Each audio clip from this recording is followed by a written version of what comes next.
ইউটিউবে খুব পপুলার হওয়ার জন্য এই ভিডিওগুলো বানাচ্ছি তা নয়। যা এখন আমরা করছি তা হয়তো 12-13 বছর আগে করতে পারতাম,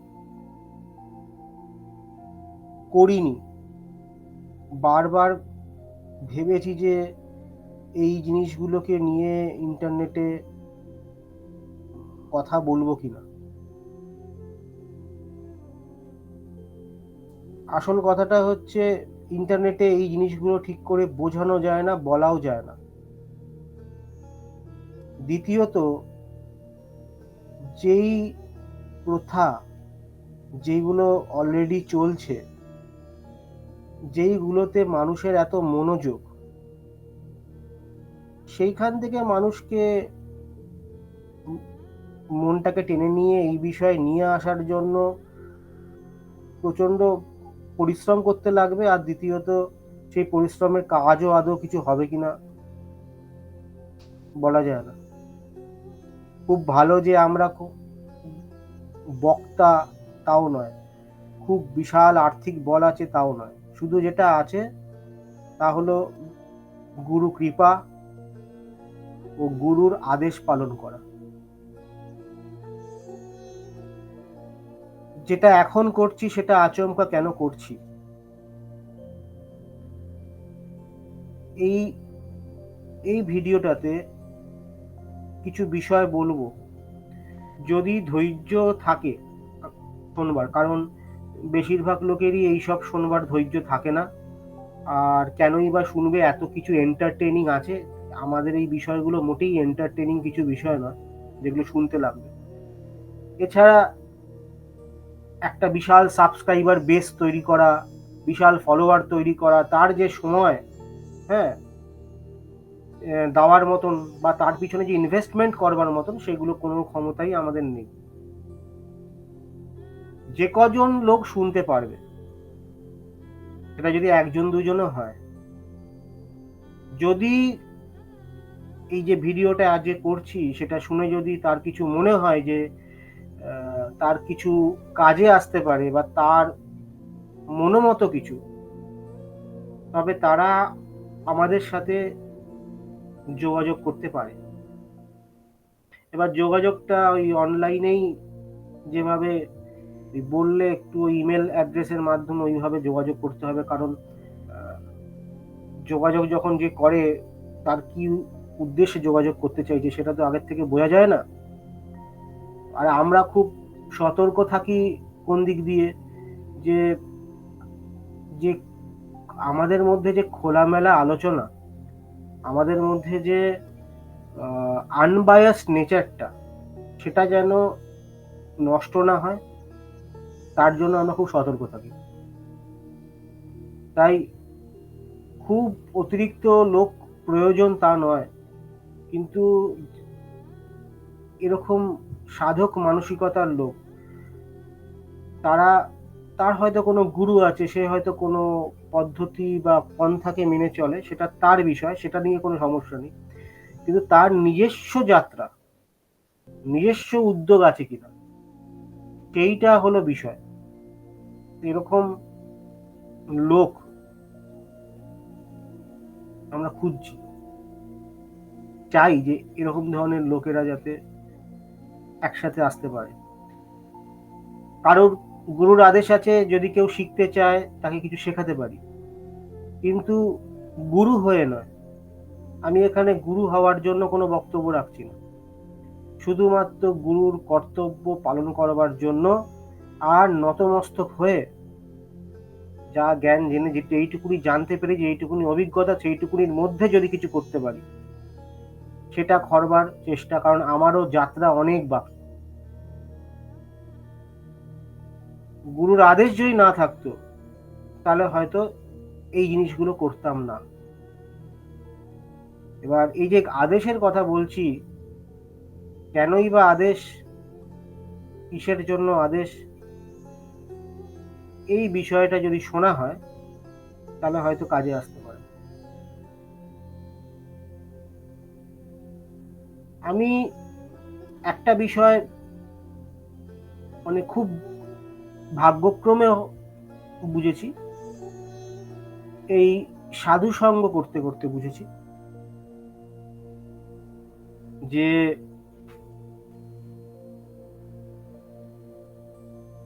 আমরা অনেক কিছু পড়ি, বইয়ে অনেক কিছু লেখা থাকে, সেগুলোর যে গুরুত্বহীন তা নয়, সেগুলোর একটা গুরুত্ব আছে, কিন্তু সেইটাই সর্বস্ব বলে আমরা মনে করি। এবার ওইটাই সাধনা, ওটাই সবকিছু। এখানে একটা লক্ষণীয় বিষয়, সেটা হচ্ছে যে আমরা কিন্তু জানি, মানে এই সম্ভাবনা আছে যে লিটারেচারটা পড়ছি, সেই লিটারেচারটার পিওরিটি কতটা। কারণটা হলো, যেই মহাপুরুষ আছেন উনি তো এখন আর নেই, ওনার নামকে কাজে লাগিয়ে অনেকে চাইলে অনেক কিছু করতে পারে। আমাদেরকে বলতে পারে যে আমরা পিওর মেটেরিয়াল পাচ্ছি, আমরা বিশ্বাসই করব, কারণ আমরা তো কিছু উপায় নেই, বিশ্বাস করব। কিন্তু কোথায় কোন শব্দের টুইস্ট টার্ন কি হয়ে আছে, কোথায় কি হয়ে আছে, সেটা বলা মুশকিল। একটা সার্টেন বয়স হয়ে গেলে, একটু ম্যাচুরিটি হলে এগুলো মাথায় আসে, প্রথম প্রথম এগুলো মাথায় আসে না। একটা ভক্তি থাকে, সাধন পথে এগোনোর জন্য একটা মহাপুরুষের বাণীকে পালন করার একটা ভক্তি থাকে, সেই দিকে এগোই। তো তাই পুরো সাধন পথটা এমন জটিলতায় আর এমন অদ্ভুত অদ্ভুত ব্যাপারে ভরে গেছে যে সাধনার যে মূল মর্মটাই আর নেই। আমি অনেক কাল এতে ফেসেছিলাম, অনেক বছরের নানা রকমের প্রক্রিয়া, নানা সাধুসন্ত ঘুরে, নানা রকমের ওই বইপত্র পড়ে, সব প্রক্রিয়া পালন করে যা হয়নি তা হয়তো গুরুর কাছে গিয়ে খুব এক নিমেষে কয়েক দিনের মধ্যে তা হয়ে গেছে। কারণ প্রক্রিয়ার শুদ্ধতা, যখন আমরা ফল পাচ্ছি না তখন প্রক্রিয়ার অশুদ্ধতা তৈরি হচ্ছে আছে। এবার সেটা আমাদের যে বিশ্বাস, আমাদের যে দৃষ্টিকোণ, সেটার জন্য আমরা দেখতে পাই না। ঘটছে ঘটনা একটা বড় সড়ই, কিন্তু আমরা দেখতে পাই না, কারণটা হলো অন্ধ হয়ে যাই ওই তথ্যটা দিয়ে।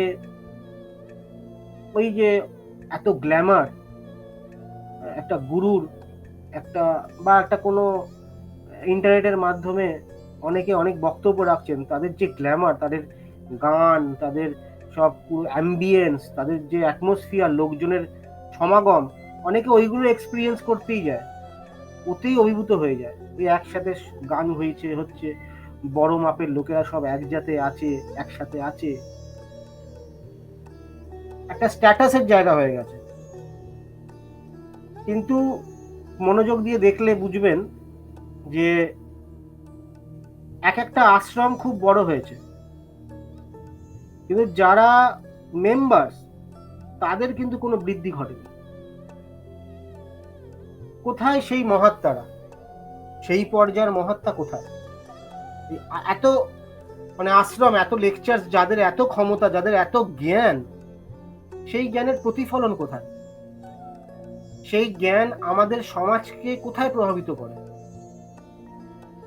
এই আধ্যাত্মিক জ্ঞান ধর্মটাকে তো কেউ মানেই না। কিছু লোক জোর করে সমস্ত কিছু বাদ দিয়ে, তার অন্তরের সততা, সাধারণ লোক সৎ দিয়ে ধর্মটাকে মানবার চেষ্টা করে, বুঝবার চেষ্টা করে, বাঁচিয়ে টিকিয়ে রাখার চেষ্টা করে, তার মতো করে। না, কেউ এক এক রকম পথ ধরেছে, চেষ্টা করেছে এটার সাথে যুক্ত থাকার। কিন্তু আমাদের ডে টু ডে লাইফে ধর্মের প্রভাব কোথায়? আমাদের চাকরি বাকরি, কাজকর্ম, কোথায় এরা ধর্মের প্রভাব? সমাজে কেন প্রভাব বিস্তার হয়নি? এত এত সাধু, এত এত সন্ত, এত সব কিছুর মধ্যে দিয়ে, এত সংগঠন, এই সংগঠনগুলোর তো প্রচুর অর্থ, প্রচুর ক্ষমতা, এরা নিজেরাই এক একটা করে ইন্ডাস্ট্রি। তো যখন ওই পাহাড়ে আমি ঘুরছিলাম, তখন এই অনেক কিছুর উত্তরও পাই। সেই কিছু কিছু উত্তর বলবো। এইটাও বলবো যে এই যে মুহূর্ত, এই মুহূর্তটার গুরুত্বটা কি। এই মুহূর্তের গুরুত্ব নিয়ে একটা কথা বলি। এটা অনেকটা স্পেকুলেটিভ বলে মনে হতে পারে, কিন্তু যদি মন দিয়ে শোনা যায়, যদি শব্দের মধ্যে আটকে না থেকে যদি ভাব দিয়ে বিষয়টা বোঝা যায়, তাহলে প্রত্যেক মানুষ কিন্তু যেটা বলবো এটার সাথে রিলেট করতে পারবে। বিষয়টা হচ্ছে, একটা শক্তি আছে, এই শক্তিটা কিভাবে প্রভাবিত হয়? এই শক্তিটা উপর থেকে প্রভাবিত হয়, বা ধরা যাক উপর থেকে প্রভাবিত হয়, কিন্তু এটা ছোট টুইস্ট আছে। এই শক্তিটা শুধুমাত্র ওপর থেকে প্রভাবিত হয় তা নয়। এই শক্তিটা এমন একটা শক্তি যেটা উপর থেকে প্রভাবিত, যেই সময় এটা উপর সবসময় প্রভাবিত হচ্ছে, কিন্তু যেই সময় একটা মানুষ ওই শক্তিটার সাথে যুক্ত হয়, তখন ওইটা উপর থেকেও প্রভাবিত হবে এবং নিচ থেকেও প্রভাবিত হবে একসাথে। সেটা আমাদের এই স্পাইন দিয়ে হবে তা নয়, কিন্তু স্পাইন দিয়ে হওয়া, কুলকুণ্ডলী, এসব অনেক আইডিয়া আছে, ওর জন্য কথাগুলো বলা খুব অসম্ভব হয়ে যায়। একটা শক্তি পুরো আমাদের যে নিচের চেতনা থেকে ওপরে, ওপর থেকে নিচে, এটা একটা অটোমেটিক হবে। আর এটার এই শক্তিটা নানা রকম ভাবে, নানা ফর্মে, নানা দিকে, উপর নিচ ছাড়াও নানা ফর্মে এটা মুভ করে। এই যে শক্তিটার কথা বলছি, এই শক্তিটার প্রত্যেকটা মানুষ অধিকারী। এই শক্তিটা নিয়েই প্রত্যেকটা মানুষ জন্মেছে। এই শক্তিটা চলে বলেই আমরা বেঁচে আছি। কিন্তু যতটা যুক্ত হব এই শক্তির সাথে, তত আমাদের মধ্যে এই শক্তিটার প্রভাব বাড়বে। যুক্ত হওয়ার যে যোগ্যতা, সেইটা আমরা হারিয়ে ফেলছি। এটাই হলো মূল ক্রাইসিসের জায়গা। খুব সামান্য কিছু লোক এই শক্তিটার সাথে এখন যুক্ত। যেটাকে দীক্ষা বলা হয়, সেটা আসলে এই শক্তিটা। এখন কিন্তু শুধু দীক্ষা মানে একটা মন্ত্র হয়, এর থেকে বাইরের কিছু হয় না। শক্তির সাথে যোগাযোগ হয় না। শক্তি বললেও দেখো, চোখ বন্ধ করে ধ্যান করলে কিছু অনুভব হয়, সেটা কি লোকে শক্তি বলে মনে করে। তো যাই হোক, আমি পরে সেটা বলবো। এটা বলতে চাইছি, এই শক্তিটা যদি পৃথিবীতে চলা বন্ধ করে দেয়, পৃথিবীর অস্তিত্ব থাকবে না। যত সংখ্যক মানুষ এই শক্তির অধিকারী হবে, তত ভাবে আমাদের পৃথিবীতে ধর্ম, আধ্যাত্মিকতার চল থাকবে, প্রভাব থাকবে। এই শক্তির সাথে যুক্ত না হতে পারলে আমাদের এই ধার্মিক পরিবেশ নষ্ট হতে হতে হতে একেবারে অধার্মিক, আর অস্তিত্বই হয়তো মানুষ সমাজের অস্তিত্বই থাকবে না। এই শক্তিটা থেকেই, এই শক্তির সাথে যুক্ত হতে যত যুক্ত হওয়া যাবে, এই শক্তিটার থেকেই নানা পর্যায়ের জ্ঞান আমাদের কাছে আসে। এই শক্তিটার থেকে জ্ঞান বেরোয়। আমরা যেমন ভাবনা চিন্তা করে কিছু বুঝি বা কোনো বই পড়ে বুঝি, ঠিক সেরকম ভাবে এই শক্তিটার সাথে যুক্ত থাকতে থাকতে এই শক্তিটা একটা ভাবের উৎপত্তি করে। ওই ভাব থেকে এক শব্দের উৎপত্তি হয়, তারপর ওটা একটা জ্ঞানের রূপ নেয়। ওই শক্তিটার থেকেই সমস্ত ওই শক্তির সাথে যুক্ত হওয়ার ফলাফলে সমস্ত শাস্ত্র বেরিয়েছে। আমরা যদি আমাদের সেই যোগ্যতা পূর্ণরূপে হারাই, এই শক্তির সাথে যুক্ত হবার, তাহলে শুধু আমার ক্ষতি আমি যে করব তা নয়, সমাজেরও বীভৎস ক্ষতি করবে। তো একটা সময় আমরা যেই সময় আমরা এখন দাঁড়িয়ে আছি, এটাকে যুগ পরিবর্তনের একটা সময় বলা হচ্ছে।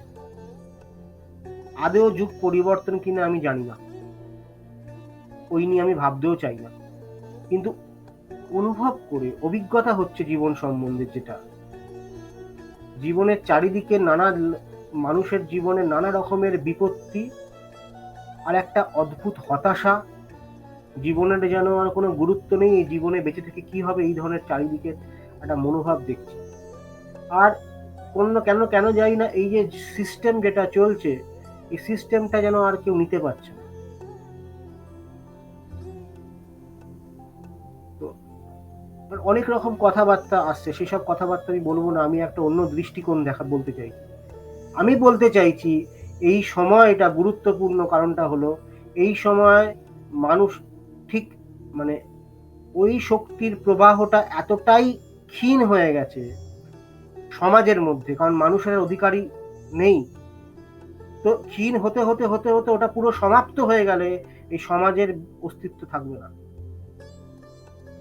এই শক্তি আমাদেরকে কে দিতে পারে? মহাত্মারা দিতে পারে, সিদ্ধ পুরুষ দিতে পারে, ও ছাড়া কেউ দিতে পারে না। তো সিদ্ধ পুরুষের কৃপা, সিদ্ধ পুরুষ মানে কোনো আশ্রম খুলে হয়তো বসবেন না, সবার সামনে আসবেন না, একবার আশীর্বাদ দেবেন, সে হয়তো কানে শুধু মন্ত্র বলে দেবে তাও নয়, প্রথমে হয়তো সে কিছু ডিসিপ্লিন দিতে পারে, তারপরে সে সেই শক্তিটা দেবে, যেটাকে শক্তিপাত বলে। শক্তিপাত যেই না দেবে, সঙ্গে সঙ্গে শরীরের মধ্যে অনেক পরিবর্তন ঘটবে। সেটা কি শক্তিপাত নিয়ে কিছুক্ষণ পরেই বলবো।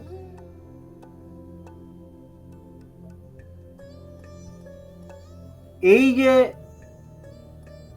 মহাত্মা থেকে পাওয়ার ব্যাপারটা, আমরা নিজেদেরকেই যদি এক একজন হিরো বলে মনে করি, যে আমরা বিশাল পণ্ডিত হয়ে গেছি, বিশাল শাস্ত্র জ্ঞান হয়ে গেছে, শাস্ত্র মুখস্থ করেছি কুইজ কন্টেস্টে পার্টিসিপেট করার জন্য, যে মহাভারতে কি লেখা আছে, রামায়ণে কি লেখা আছে, গীতায় কি লেখা আছে, উপনিষদে কি লেখা আছে, এগুলো মুখস্থ করা, অনুভবী জ্ঞান নয়।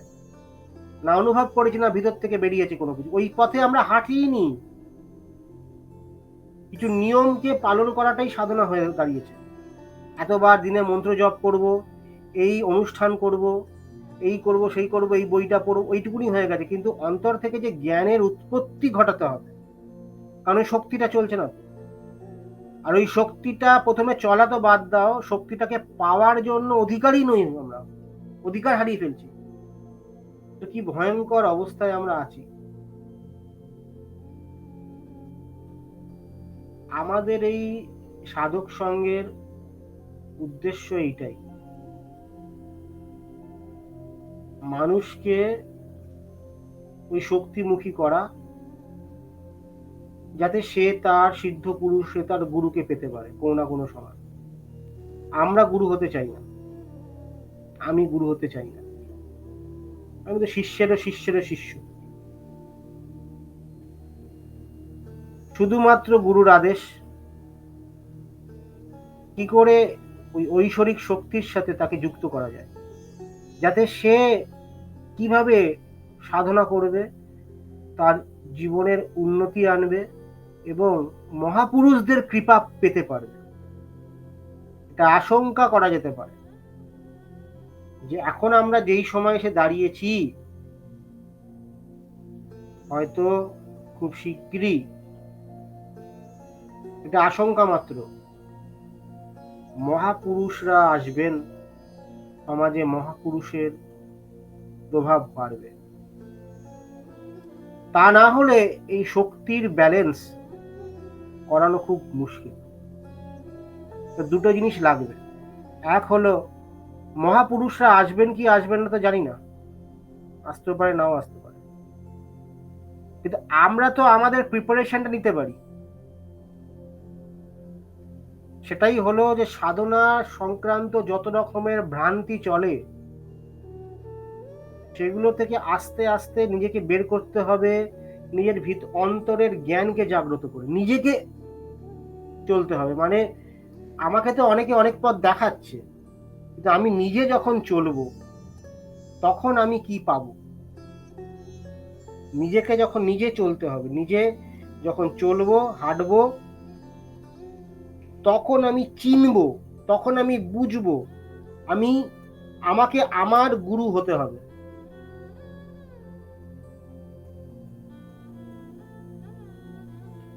সেই জন্য ধীরে ধীরে ধীরে ধীরে জ্ঞান চর্চা করা দরকার সাধনার দিকে। সাধনা যেমন গীতা পড়লাম, গীতায় কি লেখা আছে এটা বুঝতে চাইলাম, গীতায় কি লেখা আছে এটা আমার বুঝে কি হবে? হ্যাঁ, অনেকে ইনফরমেশন পরীক্ষার জীবনটা তো পরীক্ষা দিতে চাইছি না। এই গীতা যিনি লিখেছেন সেটা তো সেও একজন মহাত্মা ছিলেন, সাধক ছিলেন,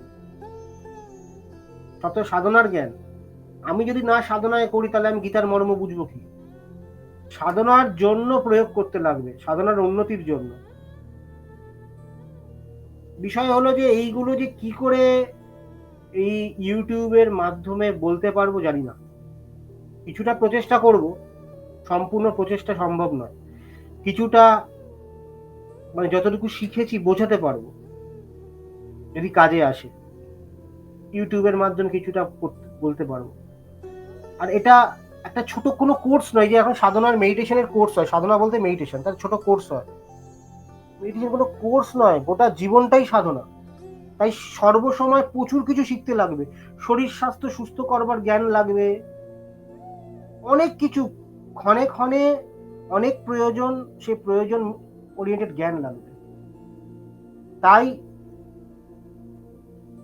একটা সঙ্গ লাগে, যারা ওই পথে এগোচ্ছে সেরকম সঙ্গ লাগে, যারা ওই কৃপা পেয়েছে, ওই মহাত্মাদের কৃপা পেয়েছেন, ওই কৃপা কি, ওই কি আনন্দ সেটা বলতে পারবে না, এবং সেই পথে তাদেরকে নিয়ে যেতে পারবে। এবং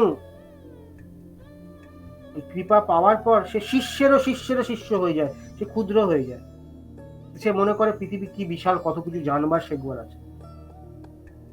গুরু হতে যায় না, গুরু হওয়ার কোনো আনন্দ নেই, শিষ্য হওয়ার আনন্দ দুর্দান্ত।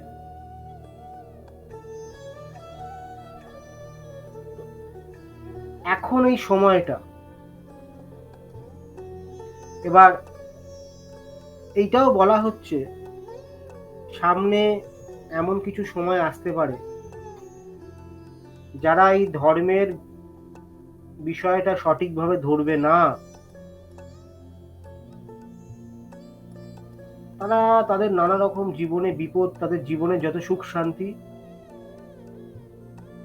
তাদের হারাতে হতে পারে, এটা আশঙ্কা।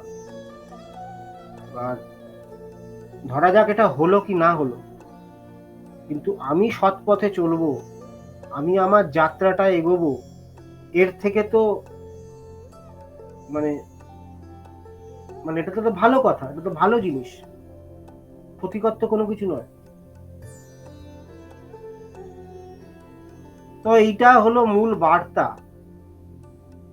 যে আমরা এরকম সংঘবদ্ধ থাকলে, যুক্ত থাকলে, ইন্টারনেটের মাধ্যমে আর কি সংঘবদ্ধ হবে।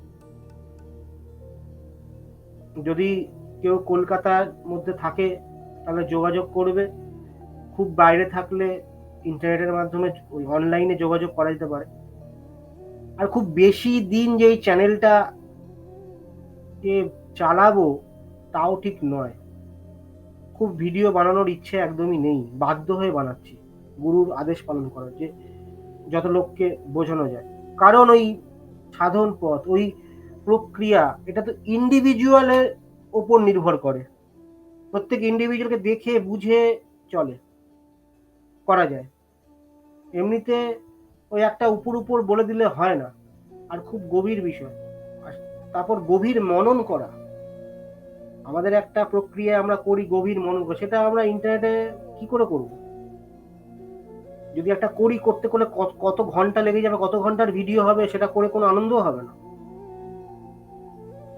যখন আমরা লাইভ, যখন আমরা সবার সাথে দেখা করে, যখন একসাথে বসে যখন ওই আলোচনা সাধনা এগুলো যখন করি, সেটার একটা তো খুব সুন্দর সম্পর্ক তৈরি হয়। দ্বিতীয়ত সবার উন্নতি হয়, উন্নতির জন্য আমরা একজোট হই। যদি কারোর আগ্রহ থাকে এই পথে,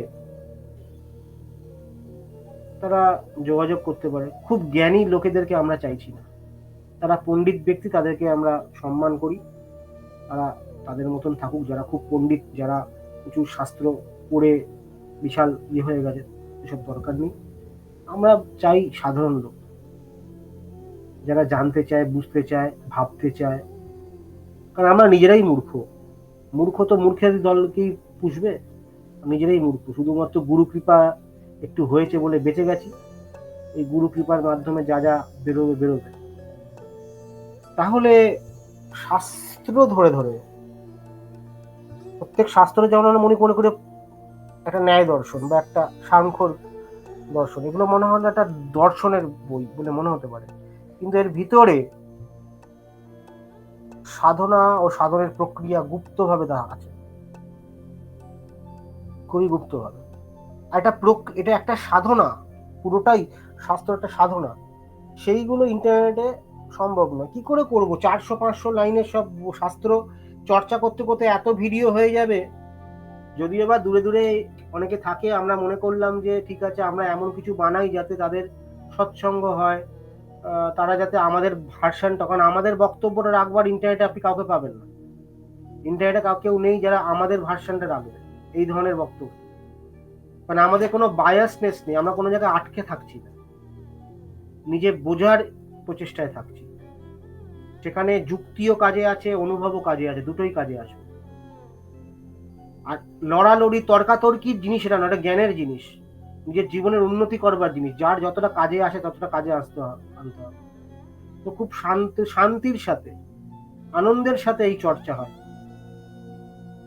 আর সেই মানুষটাকে শক্তিশালী কর্মঠ যাতে হতে পারে, সাধন মানে নিজেকে শক্তিশালী করতে লাগবে। তো এইটা হলো প্রথম বার্তা। এই বার্তাটা আশা করি বোঝাতে পারলাম যে আপনারা একটা কোনো ধারণা হলো। কারণ আমাদের খুব বড় বক্তা নয় যে একদম বিশাল লেকচার দিয়ে একটা বিশাল কিছু করতে পারবো না। বার্তাটা রাখলাম, খুব বিশেষ লোক শুনবে না জানি, তাই এই বার্তাটা রাখাও। যদি কেউ কারোর কাছে পরে পৌঁছায়, শুনবে। এরপরে আরেকটা ভিডিও বানাচ্ছি, এই ভিডিওটার পরে আরেকটা ভিডিও, তাতে সেটা একটু বড়, এরকমই একটু বড় ভিডিও, ধৈর্য লাগবে শুনবার জন্য। এই যদি মনে হয় ধৈর্য থাকবে আছে, শুনবেন, না শুনবেন না। টাইম স্ট্যাম্প তৈরি করে দেওয়ার চেষ্টা করে যাতে পর্ব পেতে পারেন। ওতে সাধনা সংক্রান্ত যে গুপ্ত ব্যাপারগুলো কিছু কিছু আছে, কারণ নানা দিকে নানা লোকের নানা পথ শুনি, নানা লোকে নানা সাধনা করছে, সেইগুলো ছোট ছোট ছোট করে বলে দেবো। এই একটা ভিডিও শুনলে অনেক কিছু সতর্কতা হয়ে যাবে। আর তারপর থেকে আমরা চেষ্টা করছি, আস্তে আস্তে, সময় লাগবে, এখনই নয়, যে শাস্ত্র ধরে বা স্তোত্র মন্ত্র ধরে কিভাবে সাধনা করানো যায়, দেখানো যায়, সেটার চেষ্টাও আছে।